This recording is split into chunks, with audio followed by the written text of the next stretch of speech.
Yo, apa kabar semua? Hasan Minhaj di sini, dan mari kita bincangkan tentang BRICS. Korang tahu kan, kumpulan negara-negara ekonomi sedang pesat membangun, Brazil, Rusia, India, China, dan Afrika Selatan, yang telah menggegarkan dunia. Mereka seperti kumpulan pelajar populer di kantin sekolah, dan semua orang ingin duduk bersama mereka. Selama bertahun-tahun, negara-negara barat telah menguasai dunia. Tapi sekarang, negara-negara BRICS berkata, tunggu dulu, kami ada di sini, kami besar, dan kami takkan ikut peraturan korang lagi. Mereka sedang membina institusi mereka sendiri, seperti Bank Pembangunan Baru, dan mencabar penguasaan dolar Amerika. Ini bukan sekadar tentang ekonomi, ini tentang kuasa. Negara-negara BRICS sudah penat diberitahu apa yang perlu dilakukan oleh Barat. Mereka mahu bersuara dalam menentukan hala tuju dunia. Dan mereka menggunakan kekuatan ekonomi mereka yang semakin berkembang untuk memastikan suara mereka didengari. Jadi, itu sama encourage din to anekin and nix minorities. Kebangkitan BRICS dang mau berperman dan soal lagi. Sekarang, Malaysia dan banyak negara lain sedang beratur untuk menyertai BRICS. Kenapa? Kerana mereka nampak peluang yang ada. Negara-negara barat sedang bergelumang dengan masalah mereka sendiri, manakala negara-negara BRICS sedang berkembang pesat. Negara-negara ini seperti berkata, hey, mungkin sudah tiba masanya untuk mempelbagaikan portfolio kita. Mereka sedang mencari pasaran baharu, peluang baharu, dan rakan kongsi baharu. Dan mereka melihat BRICS sebagai kunci untuk membuka potensi ekonomi mereka. Ini bukan sekadar tentang wang. Menyertai BRICS juga adalah cara untuk negara-negara ini menegaskan kemerdekaan mereka dari Barat. Ia adalah cara untuk mengatakan, kami tidak akan menjadi bidak dalam permainan geopolitik Anda lagi. Kami akan menentukan hala tuju kami sendiri. Jadi ya, banyak yang dipertaruhkan di sini. Ini lebih daripada sekadar ekonomi. Ini tentang membentuk semula susunan dunia. Mari kita bincangkan tentang faedah ekonomi menyertai BRICS. Pertama sekali, ia seperti menyertai kelab VIP untuk perdagangan.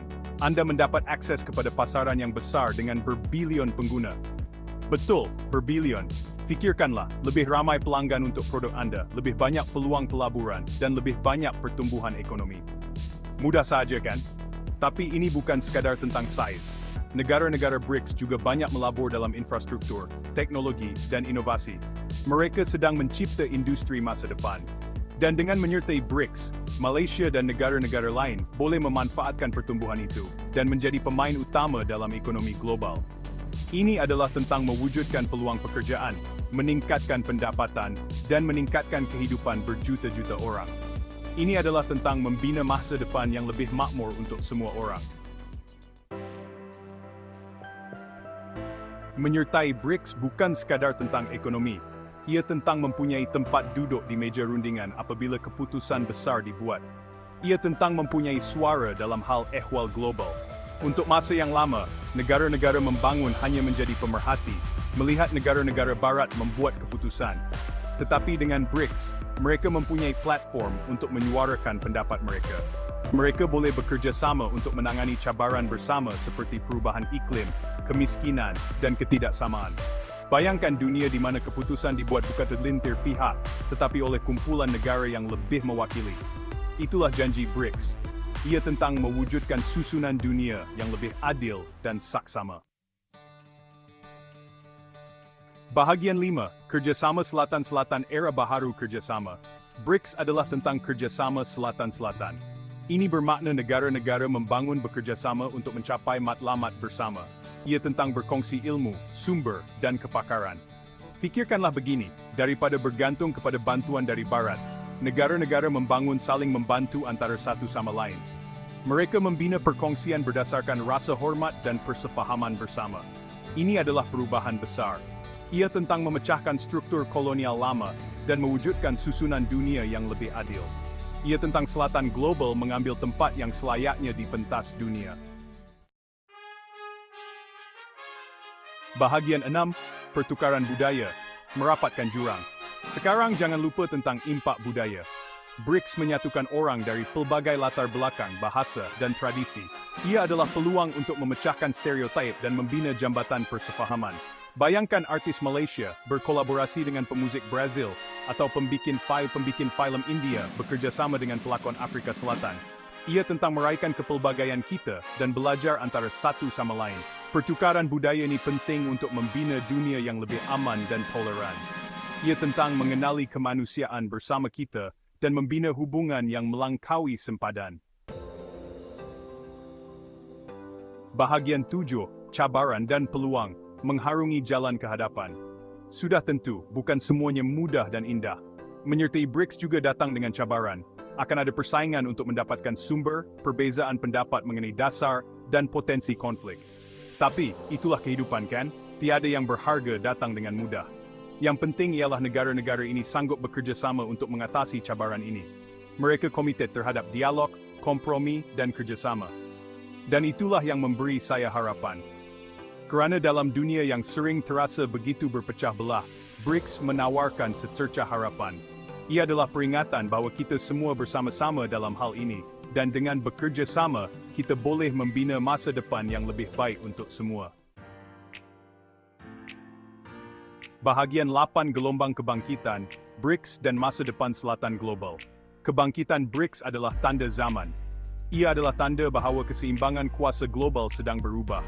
Selatan global tidak lagi berpuas hati untuk hanya menjadi pemerhati. Mereka menuntut tempat di meja rundingan. Dan tahukah Anda, mereka berhak mendapatnya. Negara-negara ini adalah rumah kepada berbilion orang, sumber yang luas, dan ekonomi yang dinamik. Mereka berpotensi untuk membentuk masa depan planet kita. BRICS adalah tentang memperkasakan selatan global. Ia tentang memberi mereka alat dan platform untuk mencapai potensi penuh mereka. Ia tentang mewujudkan susunan dunia yang lebih adil dan saksama ya.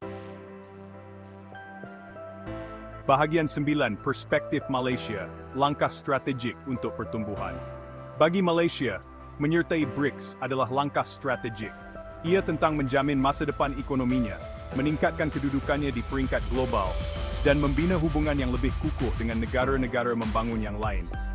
Ia tentang meletakkan dirinya sebagai pemain utama dalam abad Asia. Dan dengan lokasi strategiknya, tenaga kerja mahir, dan sistem politik yang stabil, Malaysia berada pada kedudukan yang baik untuk mendapat manfaat daripada ledakan BRICS. Ini adalah peluang bersejarah bagi Malaysia untuk mengambil tempat di pentas dunia dan membentuk masa depan tadbir urus global. Bahagian 10, kesimpulan bab baharu dalam geopolitik global. Jadi itulah dia. Kebangkitan BRICS adalah perubahan besar.